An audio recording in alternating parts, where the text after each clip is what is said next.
All right. So, welcome to another episode of Carol and Topol Talk.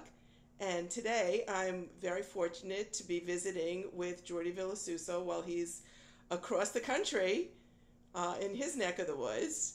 Yeah. Um, and welcome. Stuck in traffic. Just kidding. Just kidding. I'm not stuck in traffic. I parked the car so we could do this, but Oh, yeah, okay. I was running around and I completely forgot that we were doing a FaceTime. I was like, oh, okay. I thought we were gonna do it on the phone, so I figured I was good in the car. But here we are, and it's great to see you, Carolyn, and great to see everybody. Hello. Well, it's good to see you too. I know I saw you last weekend. Was lovely in Boston with Yeah. Starstruck fan events. They were really nice. Got a whole group of wonderful people together. Um, Yeah, they did a great. They do such a good job. they really All do the a nice keys. job. They do. And one of the things we learned that weekend was I'm going to start off with something I just watched yesterday morning, which was Okay. The Art of Murder. Oh yeah. I Right. actually DVR'd it because I didn't want to Cool. have nightmares. Because I read the synopsis and I thought, okay, this is a good movie for me to watch in the morning, and it Oh, was a that's so funny. and I it like that. and it Cool. was a good plan because I Good. DVR'd it and I watched it and I was blown away. It was very Yeah. exciting. Without giving away, of course, the ending, you want to give us a little bit of a taste of what that was about. So it was directed by Alex Merkin, who's a dear friend of mine. He had done. We had done another movie called This Modern Man Is Beat. That was written by David Schroeder, and then Alex and I had kept a very strong creative relationship together. So he invited me to join him on this movie, and it's about a girl who starts a job as an art curator for a big or a kind of a mom and pop gallery in the city, and she's very passionate about her job and very knowledgeable about artwork, and she falls into this what may or may not be scheme of this guy trying to sell a painting to her art gallery to have them take it on to auction it, and it seems like it's a big deal, and it may or may not be the real art piece. And it's the artist. It was supposedly a lost painting by who's the artist I'm Vermeer, here looking Vermeer. Vermeer, who I had to look up, who I had heard of, and supposedly there's only I believe 30 or 32 of his works that exist, Very rare. that are known, very rare. But he's a Dutch painter and very, his paintings. I think one of his paintings sold for a couple $1 million a couple years ago, and I play the guy who stumbled onto this painting, which may or may not be a fraud. And And you actually play a very interesting role. First of all, this modern man is be won many awards, including for you. yep, I do yep, remember that's a wonderful short. yep. Um, Thank you. and in this particular film, you play a very interesting character because you seem to be very laid back, and then you actually have some personal passion about art yourself. Right. So he becomes a very engaging character and is certainly um, it attracts the attentions of this young curator. Right. Right. So there's a bit of a love story there as well.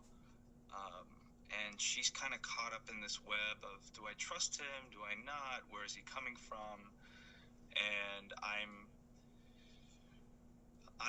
like, just I like her, and I'm not trying to reveal too much about what No, no, actually don't. happens in the story. So um, let's just say that we get along fine, and then things turn for they just take a turn. Well, things, as in most films, it would be boring if there was no twists and turns. Right. But it becomes much more of an exciting thriller for everybody involved in this whole art, for lack of a better word, mystery of Yeah. unveiling Yeah. the truth behind this painting, Right. and other works discovered mysteriously in someone's barn garage facility. Right. So it's a Exactly. very exciting film, and I'm just going to tell everybody out there, you have got to see it. Do on Thank demand you. for Lifetime movies, and Cool. if you're like me and you get a little squeamish and passionate about what you watch, it's a good thing to watch in the morning. Yeah. It was a smart move on my part. I'm gonna tell my wife that as well because she gets very squeamish about films. Not this one in particular, but the invitation that I was in. Another kind of it's a psychological thriller, and she said that she had a hard time afterwards dealing with it. So maybe we start out watching these if we want to go take on something like that kind of subject matter in terms of movie going experience. Maybe we go to an early screening. Oh yes, oh yes. I I like would it. definitely advise that because it's not that I don't want to see them. I just don't want to see them right before I'm going to go to sleep. Yeah, no, I agree. You should have like a clean slate. You watch some cartoons before you go to bed, some happy, maybe some Care Bears, and off to the beautiful night's sleep. I love how you went to Care Bears. You could tell you have two little girls. I do. Care Bears is still around. They actually have the original on Netflix that they love. It's so funny how the animation has changed over time.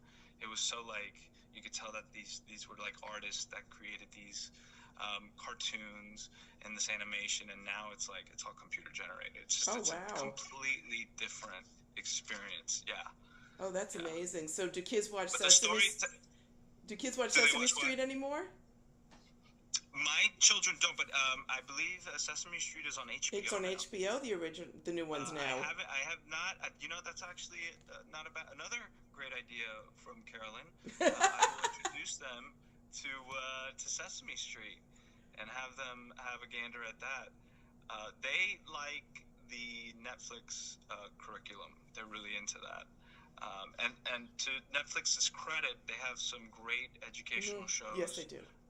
My 2-year-old loves this one show called Word Party that was created by someone in the Jim Henson family. I don't know who. I think it was a ex-wife or a sister or something, but I know they have Henson, and I know it's affiliated with the Jim Henson Right, company. right. It's been great though. Well, I'm first of all, that sounds wonderful and adorable, but I'm thrilled about your successes, and I did see the invitation also. Yeah. And once again, I have the DVD of that, so Oh, great. another morning moment for me. Right. Yeah, Right. my Right. Right. Sunday Right. mornings are thrillers. Sunday mornings are with thrillers. Thrillers. But now, speaking of thrilling, you have a very thrilling storyline happening and building Yes. on The Young and the Restless, where you now play Detective Ray. So tell us a little bit about the Rosales family and Ray and what's happening there. Well, as you know now, as the viewers know now, I can Yes. talk about that Ray is a detective, and he has come to Genoa City for numerous reasons. In particular, he was brought on by the commission, by the GCPD commission, police commission, to follow up what happened to JT, since I had had some previous experience and success in dealing with cases of this sort. So that's really the reason that I'm there. It also, on top of that, I'm able to see my estranged family who's moved to Genoa City to start off their own lives and careers for different reasons that I think are going to be revealed next month. I just got the script, so yeah, next month we should know more about the Rosales family, I should say, and why they moved to Genoa City. Of course, my sister has this amazing food catering business that she has, and the character, Jason's character Arturo, has started working for Nick Newman in And construction. this, the way that they've built this, Young and the Restless really did a nice job of slowly building this family in.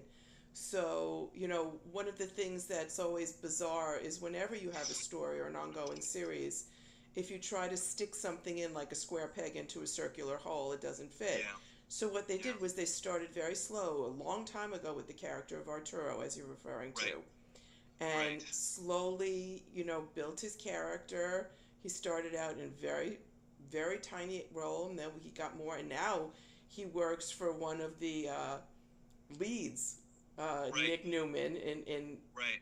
has created a real place for himself and is dating a Newman. And then we introduced you, which we found out after, so almost simultaneously, that the sister, who was only there by name for a long Right. time, is Right. now who she is with the food truck, and So now she's creating a relationship with another major family in the Abbott family. the Abbott family, right? So kudos to the writers. Yeah, that's we take our hats off to them for doing that. And on top of that, there's also a bit of a friendship, we'll call it, between Sharon and Ray. He's brought her into his workplace. Hmm. He really respects what she's done, her skills in terms of working as a victim liaison and helping people, just rehabilitate or actually step up to the plate in terms of taking the witness stand. But he also has an angle getting her involved with him He too, may, about yeah, JT. yeah. I mean, yeah, sure, I do.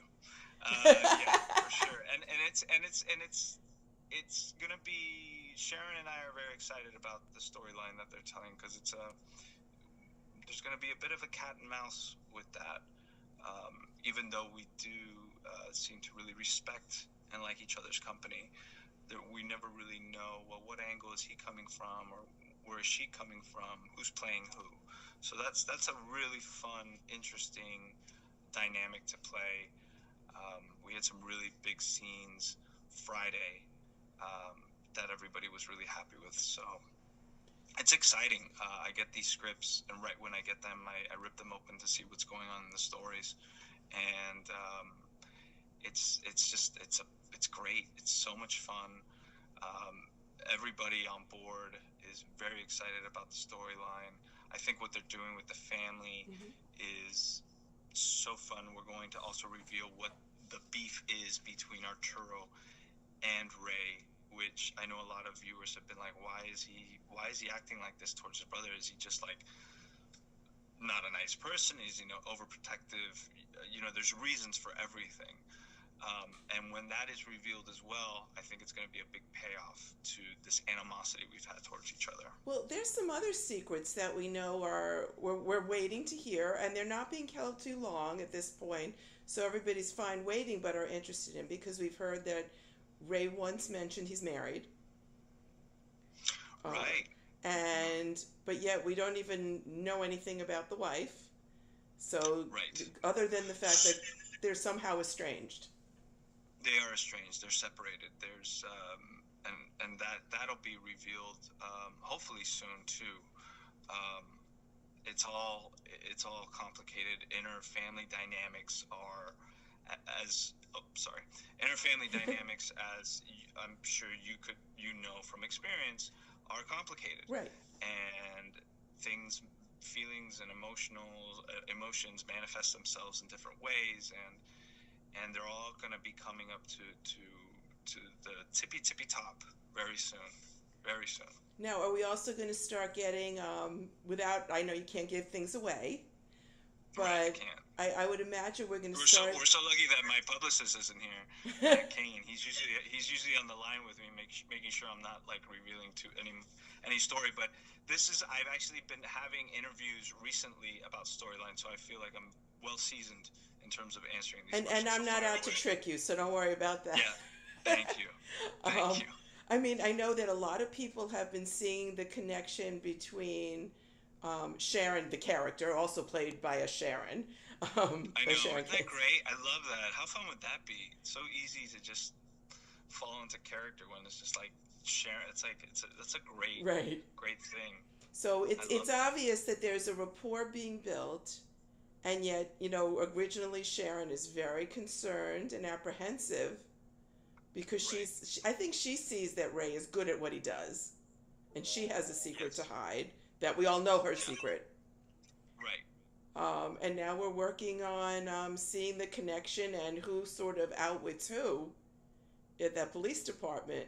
Um, right off the bat, I don't know if you knew this already, but the wedding or non-wedding aired. So we know that she Yeah. came back to the police department. and Ray is Okay. one of the first people who learned of what happened. Oh, did they air that? Has that been aired? Yes, and that when Nick came to try to see her, she went into to the chief's office, and then he told her when coast was clear. So that happened. Okay. That just happened. Okay. So we know that she's sort of seeing him as on her side right now. We'll see where that goes. Yeah, yeah. You know, it's slowly but surely. It's a hard thing to get. You don't want to get in between this horrible tragedy. They're human beings. Of course, I don't agree. I'm gonna have her back. I work with her. I like her, and she was Mm-hmm. betrayed by Right. Nick. So of course I'm gonna have her back. And now and again, I don't have all the details of what happened.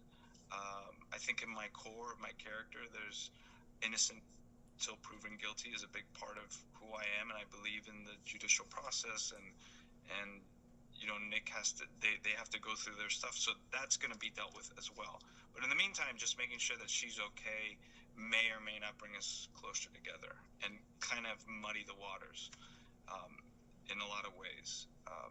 This close working environment, um, and this girl who's basically she's wounded now, even though she's very strong, because I saw some of the stuff that she was doing on screen and the way that they've written her. She still, even though this has happened to her, she's still fighting through it.